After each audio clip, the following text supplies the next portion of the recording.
प्रभु यीशु मसीह के नाम में आप सभी का स्वागत है मसीह प्रेमी चैनल पर।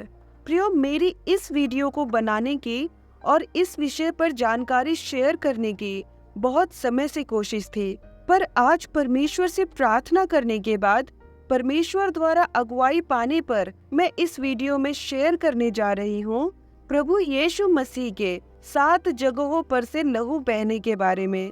हम सभी जानते हैं कि प्रभु यीशु का लहू हमारे लिए छुटकारे का कारण है, पर आप शायद पहली बार ये जानेंगे कि उनका लहू 7 जगहों से बहा। कैसे और क्यों, ये हम डिटेल में इस वीडियो में जानेंगे। तो प्लीज मेरे साथ इस वीडियो के अंत तक बने रहिएगा और इस वीडियो को पूरा देखिएगा, क्योंकि इस वीडियो के द्वारा आप बहुत सी बातों में बहुत सारी समस्याओं से छुटकारा पाने जा रहे हैं। और प्लीज इस वीडियो को अधिक से अधिक शेयर जरूर कीजिएगा अपने मसीही भाई बहनों के साथ, क्योंकि ये विषय हर एक मसीही को जानना जरूरी है कि कैसे हमारे यीशु ने अपना लहू बहाकर हमारे छुटकारे की कीमत चुकाई है। प्रियो, मेरी अगली वीडियो एक बहुत ही जरूरी विषय के बारे में होने वाली है, सपनों का अर्थ वाले सीरीज में।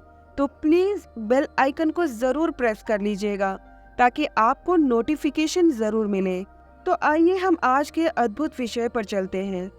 इब्रानियों अध्याय 9 वचन 22 ऐसा कहता है, और व्यवस्था के अनुसार प्राय सब वस्तुएं लहू के द्वारा शुद्ध की जाती है और बिना लहू बहाए क्षमा नहीं होती।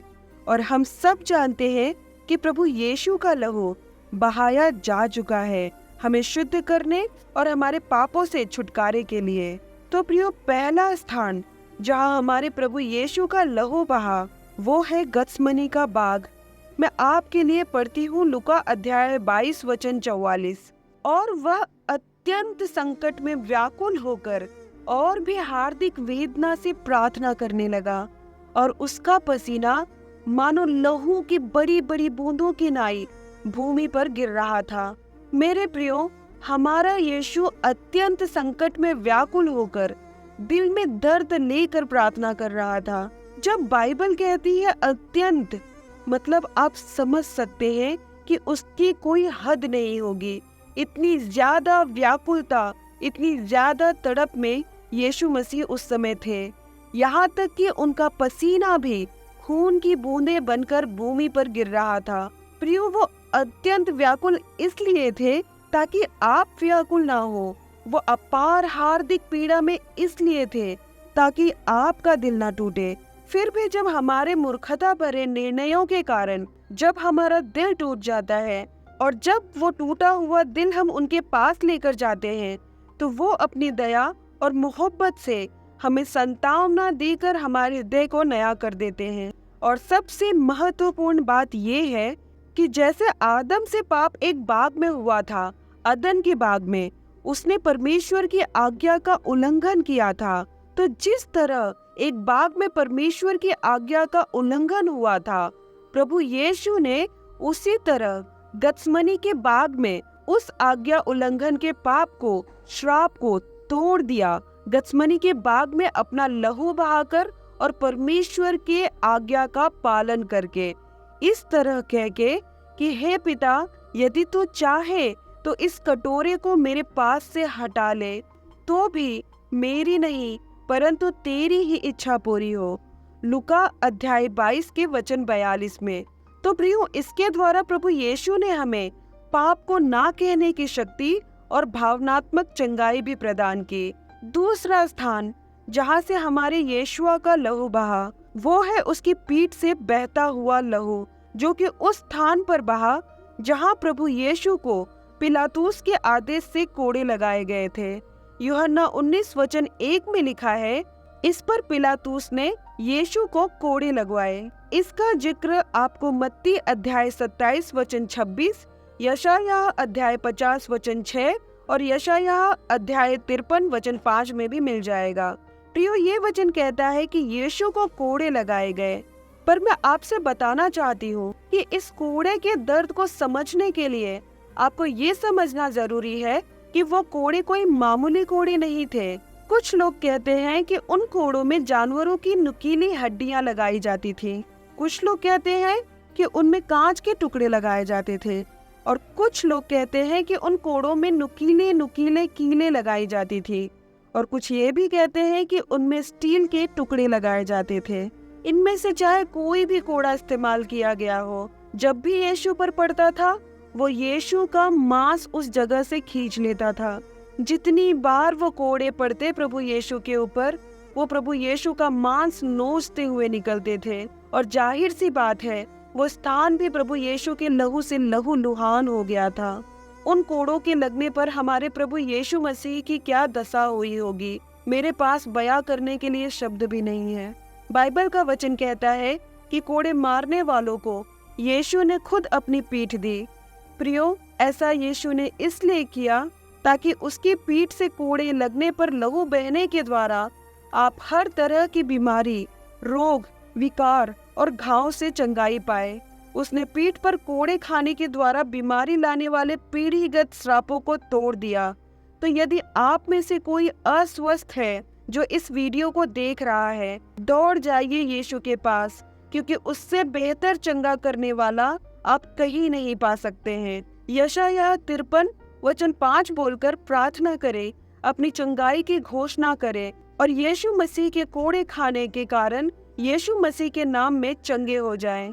तीसरा स्थान जहां से हमारे प्रभु यीशु का लहू बहा वो है प्रभु का सिर, जो कि कांटों का मुकुट बनाकर उन्हें पहनाते वक्त बहा। मत्ती अध्याय 27 का वचन 29 और 30 मैं आपके लिए पढ़ती हूँ। और कांटों का मुकुट गूंथकर उसके सिर पर रखा और उसके दाहिने हाथ में सरकंडा दिया और उसके आगे घुटने टेक कर उसे ठट्ठों में उड़ाने लगे और कहा, हे यहूदियों के राजा, नमस्कार, और उस पर थूका और वही सरकंडा लेकर उसके सिर पर मारने लगे। इसका जिक्र आपको यूहन्ना अध्याय 19 वचन 2 और मरकुस अध्याय 15 वचन 17 में भी मिल जाएगा। प्रियो, जो कांटों का मुकुट गूंथकर प्रभु यीशु के सिर पर रखा गया था, वो सिर्फ हल्के से सिर पर रख के छोड़ नहीं दिया था, बल्कि उस मुकुट के कांटे सिर के अंदर घुसने तक प्रभु यीशु के सिर पर डंडे से मारा भी गया था। जैसा कि वचन में लिखा है कि वही सरकंडा लेकर वो यीशु के सिर पर मारने लगे और उस सरकंडे के हर एक वार के साथ वो कांटे प्रभु यीशु के सिर के अंदर घुसते चले जाते और वो सिपाही बेतहाशा प्रभु यीशु का मजाक उड़ाते हुए कहाँ लग रहा है, क्या दर्द हो रहा है, ये ना देखते हुए प्रभु यीशु को डंडे पे डंडा मारते जा रहे थे। और उन कांटों के सिर में घुसने से प्रभु यीशु का लहू सिर से बहने लगा, ताकि उसके सिर से लहू बहने के द्वारा आप और मैं मानसिक चंगाई को पा सके। मानसिक बंधन बहुत मजबूत होता है। वो बंधन टूट गया जब यीशु के सिर में कांटे घुसे। वचन कहता है हमारी शांति के लिए उस पर ताड़ना पड़ी और उस ताड़ना को सहन करके यीशु मसीह ने आपको और मुझे हर तरह की मानसिक बीमारी, तनाव और बंधन से आजाद कर दिया। और कांटों के उसके सिर में चुभकर खून भूमि पर गिरने से आदम के पाप के कारण जो भूमि श्रापित हुई थी, वो श्राप भी टूट गया। कैसे? आइए हम वचन में देखते हैं। उत्पत्ति अध्याय 3 का वचन 17 और 18 में आपके लिए पढ़ती हूँ।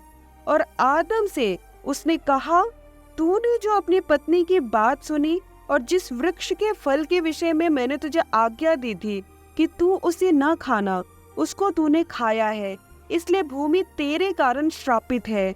तू उसकी उपज जीवन भर दुख के साथ खाया करेगा और वह तेरे लिए कांटे और ऊंट कटारे उगाएंगी और तू खेत की उपज खाएगा। प्रियो, प्रभु यीशु ने सारे श्राप अपने ऊपर ले लिए और उनका पवित्र लहू जो उनके सिर से कांटों के चुभने के कारण बहकर भूमि पर गिरा, उससे भूमि पर का वो श्राप भी टूट गया जो उत्पत्ति 3 के 18 में आदम के पाप के कारण भूमि पर आया था। जो भूमि आदम के पाप के कारण कांटे और ऊंट कटारे उगाती, वो भूमि अब उन्हीं कांटों को प्रभु यीशु के सिर में चुभने के कारण बहे हुए लहू से आशीषित हो गई। इसका मतलब अब भूमि प्रभु यीशु मसीह के बलिदान के कारण आपके लिए आशीषित हो गई है। श्राप के कांटे यीशु ने झेल लिए और हमें आशीषों का भागी बना दिया। चौथा स्थान जहां से हमारे प्रभु यीशु का लहू बहा, वो है उनका चेहरा। प्रियो, इस वचन पर आपने शायद ही ध्यान दिया होगा, इसलिए मैं फिर से एक बार आपसे विनती करती हूँ कि इस वीडियो को अधिक से अधिक शेयर कीजिएगा, ताकि इस वीडियो की गहराई और गंभीरता को हर मसीही भाई बहन जाने। आइए वचन में देखते हैं। यशायाह अध्याय 50 वचन 6। मैंने मारने वालों को अपनी पीठ और गलमोछ नोचने वालों की ओर अपने गाल किए। अपमानित होने और उनके थूकने से मैंने मुंह न छिपाया। इंग्लिश में ऐसा लिखा है, Isaiah chapter 50 verse 6। I gave my back to those who struck me and my cheeks to those who plucked out the beard. I did not hide my face from shame and spitting. प्रियो, आप समझ सकते हैं, सिर पर सरकंडे से मार मार कर जब उनका मन नहीं भरा तो हमारे यीशु की दाढ़ी भी उन्होंने उखाड़ी। और जाहिर सी बात है, वो हल्के से नहीं बल्कि जितना दर्द दे सकते थे, ऐसा सोचकर पूरे जोर के साथ उन्होंने उनकी दाढ़ी उखाड़ी, जिसमें प्रभु यीशु के चेहरे से, उनकी गालों से लहू बहा, ताकि आपका अपीयरेंस, आपका रूप, आपका इमेज बेहतर हो सके। मेरे भाई, मेरे बहन, अगर आपसे कोई कहे कि तू अच्छा नहीं दिखता या तू अच्छी नहीं दिखती, उसकी बात पर कभी ध्यान मत दीजिएगा, क्योंकि आपको परमेश्वर ने अपने स्वरूप में बनाया है और उस स्वरूप को बनाए रखने के लिए प्रभु यीशु मसीह ने अपना गाल दे दिया, अपना मुंह उनसे छिपाया नहीं जो उसकी निंदा कर रहे थे और उसके मुंह पर थूक रहे थे। वो ये सब कुछ बस इसलिए सह रहा था ताकि आपकी इमेज कोई खराब ना कर सके, आपकी बिगड़ी हुई इमेज भी बन जाए उस पर विश्वास करने के कारण। हमने कितनी ही अद्भुत गवाहियां सुनी है जिसमें कोई चोर, कोई मर्डरर, कोई व्यभिचारी था, पर जब उनका विश्वास यीशु मसीह पर आया तो उनका पुराना घिनौना इमेज जाता रहा और परमेश्वर ने उन्हें नया कर दिया, नई इमेज, नई पहचान दी। प्रियों, क्या आप जानते हैं कि हमारे यीशु की दशा ऐसी कर दी गई थी कि वो इंसान की तरह भी दिखाई नहीं दे रहा था, उसका रूप ऐसा बिगाड़ दिया गया था। वचन कहता है यशायाह अध्याय 52 वचन 14 में, जैसे बहुत से लोग उसे देखकर चकित हुए, क्योंकि उसका रूप यहाँ तक बिगड़ा हुआ था कि मनुष्य का सा न जान पड़ता था और उसकी सुंदरता भी आदमियों की सी न रह गई थी। अगर आप मेरे साथ इस वीडियो में अभी तक बने हुए हैं तो खुदावंद यीशु मसीह की महिमा में कमेंट बॉक्स में मेरा प्रेमी सबसे सुंदर हजारों में जरूर लिखिएगा, अगर आप भी यीशु को अपना प्रेमी मानते हैं तो। 5वां स्थान जहां से हमारे प्रभु परमेश्वर का लहू बहा, वो है उनके हाथ। मत्ती अध्याय 27 वचन 35 में आपके लिए पढ़ती हूँ। तब उन्होंने उसे क्रूस पर चढ़ाया और चिट्ठियां डालकर उसके कपड़े बांट लिए। प्रियो, मुझे पता है आप सभी जानते हैं कि जब हमारे प्रभु यीशु मसीह को क्रूस पर चढ़ाया गया, तब उसके पहले प्रभु यीशु के हाथों में उसी क्रूस पे कील ठोकी गई जिस पर उन्हें चढ़ाया गया।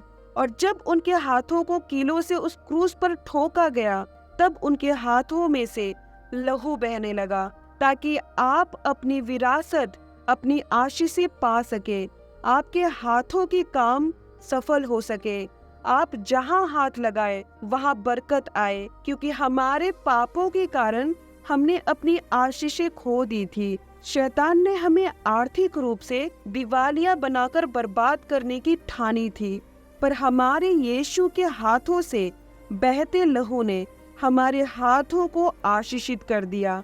तो अगर आप गरीबी, कमी घटी या कर्ज जैसे समस्याओं से जूझ रहे हैं, तो याद रखिए, आपका समाधान उसी श्रापित क्रूस पर परमेश्वर प्रभु यीशु मसीह ने अपना लहू बहाकर आपके लिए हासिल कर लिया है। अपने फाइनेंस पर प्रभु यीशु मसीह का लहू लगाकर बरकत के लिए प्रार्थना करें। 6वां स्थान जहां से प्रभु यीशु मसीह का लहू बहा, वो है उनके पैर। प्रियो, जिस प्रकार क्रूस पर प्रभु के हाथों को कीलों से ठोका गया, उसी प्रकार प्रभु के पैरों को भी उस क्रूस पर कीलों से ठोका गया और खुदावंद का लहू उनके पैरों से बहने लगा।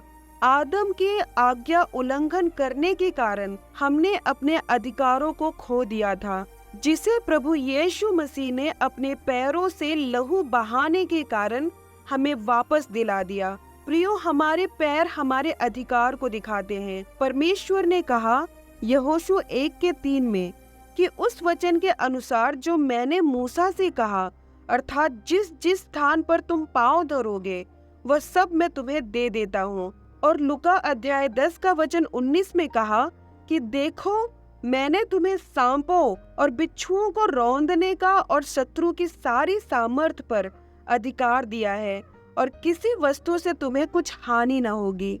तो प्रियो, अब आप अपने दुश्मन से अपने सारे अधिकार, खुशियाँ, आशीषें अधिकार के साथ वापस ले सकते हैं। जो कुछ भी दुश्मन ने आपसे छीन लिया है उसे वापस पा सकते हैं, क्योंकि प्रभु यीशु ने अपना लहू बहाकर वो सब कुछ आपके लिए हासिल कर लिया है।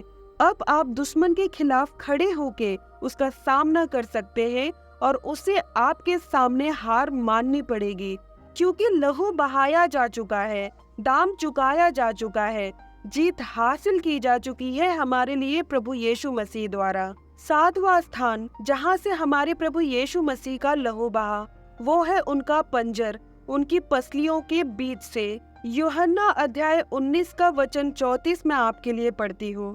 पर उनमें से एक सिपाही ने यीशु के पंजर में अपना भाला बेधा, जिससे तत्काल ही खून और पानी बह निकला। प्रियो, प्रभु यीशु मसीह बहुत ही ज्यादा हृदय की पीड़ा से गुजर रहे थे। दिल के टूटने के कारण वो यहूदा इस्करियोती के द्वारा ठुकराए और धोखा दिए गए, और फिर भीड़ के द्वारा भी ठुकराए और धिक्कारे गए, और उनके जगह भीड़ ने बरअब्बा, जो कि एक अपराधी था, उसे रिहा करने की मांग की। उनके शरीर पे से सारे कपड़े उतार दिए गए, सिर्फ एक अंगोछा छोड़कर। हर तरफ से धोखा, अपमान, ठुकराया जाना, इन सब को सहन करते हुए बड़े ही हार्दिक वेदना के साथ हमारे मसीहा ने अपने प्राण त्याग दिए। और फिर उनके प्राण त्यागने के बाद भी उन सिपाहियों में से एक ने उनके पसलियों में भाला घोंपा, तो वहां से खून और पानी बह निकला, और हमारे खुदावन प्रभु यीशु मसीह पूरी तरह से सिर से लेकर पांव तक लहूलुहान थे।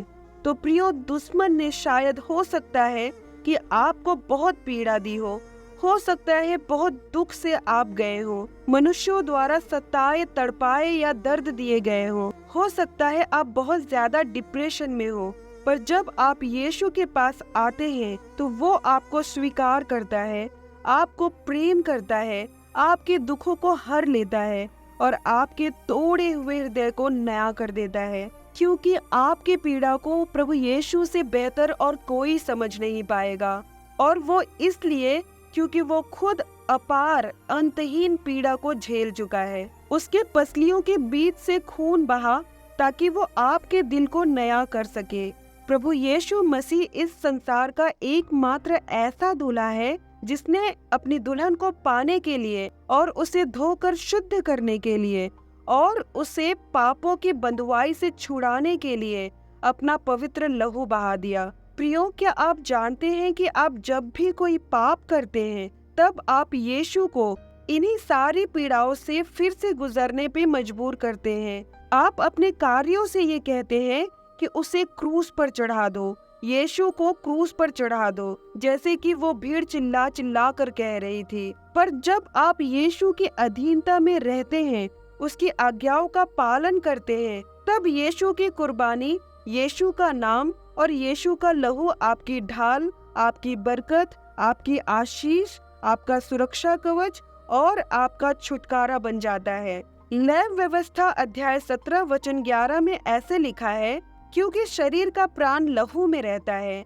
और उसको मैंने तुम लोगों को वेदी पर चढ़ाने के लिए दिया है कि तुम्हारे प्राणों के लिए प्रायश्चित किया जाए, क्योंकि प्राण के कारण लहू ही से प्रायश्चित होता है। प्रियो, यीशु का लहू आज भी जीवित है, जो उसने बलिदान कर दिया आपके और मेरे लिए। आप अपने किसी भी परिस्थिति में, चाहे वो मरी हुई परिस्थिति ही क्यों ना हो, उस परिस्थिति पर प्रभु यीशु का जीवित और पवित्र लहू लगाएं और आपके मरी हुई परिस्थिति में जान आ जाएगी। पिता परमेश्वर से मैं प्रार्थना करती हूँ कि ये वीडियो आपके जीवन में बड़े से बड़ा छुटकारा लेकर आए। प्रभु यीशु मसीह के नाम में आमीन। जय मसीह की।